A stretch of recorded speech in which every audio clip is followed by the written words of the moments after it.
여러분, 미치광이 전략이라고 아십니까? 협상 상대자에게 자신을 미치광이로 인식시킴으로써 이걸 무기로 삼아서 협상을 유리하게 이끄는 전략을 의미합니다. 닉슨 전 미국 대통령이 핵전쟁 공포를 조성해서 베트남 전쟁 종결을 시도했던 때 처음 나온 말입니다. 미치광이 전략. 닉슨의 이 미치광이 전략을 현실 정치에 가장 잘 활용하고 있는 사람이 있습니다. 바로 도널드 트럼프 미국 대통령 당선자입니다. 이제 며칠 뒤면 대통령이 되지요. 그는 SNS를 통해서 자극적인 발언을 일삼고 실현 불가능해 보이는 공약을 내걸어서 상대방에게 자신이 어떤 짓을 할지 모르는 인물이라는 이미지를 심어주고 있습니다. 북한의 핵 위협도 일종의 미치광이 전략으로 보면 될 것입니다. 고위공직자범죄수사처가 체포 적부심이 기각된 윤석열에게 오늘 오전 10시에 나와서 재조사를 받아라 이랬는데 윤석열이가 오늘 조사에도 응하지 않겠다라고 밝혔습니다.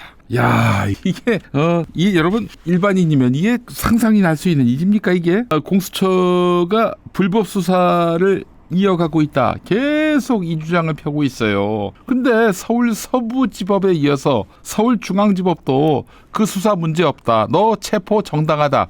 이렇게 판단을 내렸는데도 불구하고 계속 혼자만 불법 수사 강조하고 있습니다. 그제 공수처에 체포돼서 가서는 한마디도 말을 안 한 게 아니라 비상계엄은 대통령의 고유 권한이다. 이런 일방적인 주장을 펼치긴 했다고 합니다. 그 외에는 시종일관 입을 다물었고요. 자, 윤석열의 주장은 이것만이 아닙니다. 헌법재판소에 제출한 답변서를 보면 꽤 다양한데요. 하나같이 기가 막힙니다. 그 비상계엄 포고령 1호와 관련해서 김용현 국방부 장관이 군사정권 당시의 예문을 그대로 베껴온 것을 자신이 부주의해서 제대로 고치지 못했다. 그러니까 포고령 1호에 담겨 있는 내용이 이거 아닙니까? 국회 기능을 중단시키는 것.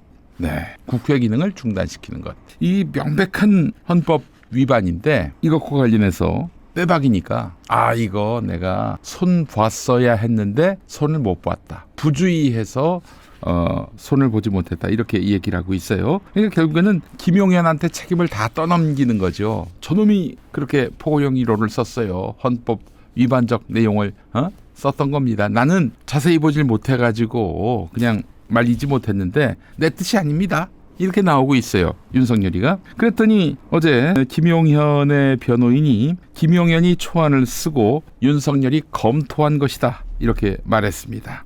그러니까 윤석열이가 거짓말을 했다. 이렇게 반박한 셈인데요. 자, 윤석열은 또 헌재 답변서에서 비상계엄 당시에 계엄군이 국회 유리창을 깬 것은 흥분한 군중을 막기 위한 목적이었다. 이런 주장까지 펼쳤습니다. 계엄령 발동을 두고는 부정선거 수사가 필요했다거나 민주당이 독재했다는 이런 황당한 주장을 폈습니다. 2시간짜리 내란이 있느냐? 예전에 그 내란 사태 이후에 윤석열이 내놓은 항변이지요. 2시간짜리 내란이 어디 있느냐? 근데 최근에 헌법재판소에 낸 답변서에는 국회가 계엄을 그렇게 빨리 해제할 줄 몰랐다. 한 며칠 걸릴 줄 알았다. 이렇게 말했습니다. 뭐야 도대체? 경고성 내란이라더니 한 이틀은 이 내란 상태가 계엄 상태가 지속될 거라고 보았다는 거예요. 도무지 이게 해독이 안 되는 궤변입니다. 궤변.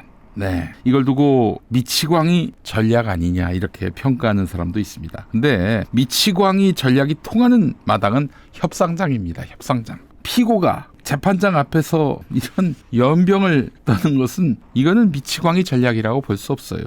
그냥 미치광이거나 네, 지금 불이익을 받을 일만 남은 거 아니겠습니까? 바보 전략이라고 보면 어떨까요? 제가 그동안 윤석열이가 계엄 이후에 내란 이후에 사법부 또 헌법재판소와 관련해가지고 자신의 어떤 권리를 호소한 그런 일들 한번 쭉 정리를 해봤습니다. 9번 호소를 했는데 9번 다 묵살당했습니다. 12월 20일에 헌법재판소를 상대로 해서 수취를 거부했습니다.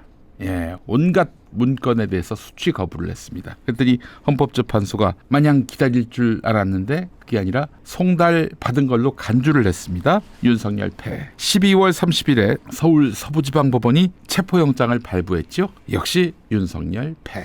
서울 서부지방법원이 체포수색영장 집행에 대해서 윤석열이 이의 신청을 한 것을 두고 기각했습니다. 올해 1월 5일 윤석열 패. 1월 6일 그 이튿날에는 서울 서부지법이 첫 체포영장을 재발부했습니다. 윤석열 패. 헌법재판소 정계선 재판관에 대해서 야권이 추천한 인사기 때문에 기피한다 해서 기피 신청을 냈는데 1월 15일 기각당했습니다. 윤석열 패. 헌법재판소의 변론기일 지정과 관련해 가지고 2월 초까지 아주 신속하게 일주일에 2번씩 변론기일을 잡았잖아요. 이의 신청을 냈는데 이 또한 불허됐습니다. 1월 15일 윤석열 패. 헌법재판소를 상대로 탄핵심판 변론기일 변경을 신청했는데 허락받지 못했습니다. 불허. 1월 16일 윤석열 패. 헌법재판소의 증거 채택 결정이 있었는데 위법성이 있다 해서 이의 신청을 냈어요. 윤석열이. 이 또한 기각. 1월 16일 윤석열 패. 그리고 어제 잘 아시는 대로 서울중앙지법에서 체포수색영장 집행 이의 신청 기각. 1월 16일 윤석열 패. 9번 호소해서 9번 다 빠꾸를 먹었습니다. 9전 9패예요. 네, 어제는 개인 사유로 오전 조사를 오후로 연기해달라고 해서 받아들였더니 오후에는 출석 안 하겠다 이렇게 공수처에 통보를 했고 하루 종일 서울구치소 안에 있었습니다. 자, 어제 서울중앙지법 형사 32 단독 소준섭 판사, 이분이 아주 굉장히 변호사들 사이에서 호평을 받는 분입니다. 이 판사가 그냥 재판정에서 심드렁하게 앉아가지고 듣기만 하면 뭐 그냥 노말한 판사다 이렇게 판단할 텐데 어떤 사건과 관련해가지고 당사자한테 전화를 걸어서 확인하고 캐묻는다고 합니다. 이런 판사를 여러분 보신 적 있어요? 이런 소준섭 판사, 열심히 판결하는 소준섭 판사가 어제 윤석열의 체포 적부심 심사 때 이 사건 청구는 이유가 없다라면서 이런 지하에 기각을 해버렸습니다. 야, 성렬이 득템했네. 그렇게 훌륭한 판사한테 판결을 받으니 말이야. 그 판사 만나서 너무 좋았겠다. 예. 자, 공수처는 윤석열이 오늘도 조사에 불응할 경우 추가 조사 없이 서울 서부지법에 구속영장을 청구할 방침입니다. 윤석열이가 피하고 싶어하는, 인정하고 싶지 않아하는 서울지법에다가 구속영장을 청구할 방침입니다. 여러분 어떻게 될까요? 어제도 저녁 밤에 여기저기서 저한테 연락이 왔어요. 요즘 제법 제가 정확하게 맞히니까 물어보신 분들이 많았습니다. 이거 혹시 이거 엎어지는 거 아니냐, 그래서 윤석열이가 풀려나는 거 아니냐 염려하시는 분들이 있었는데 제가 한마디로 답했습니다. 그럴 일은 없습니다. 염려 좀 놓으세요.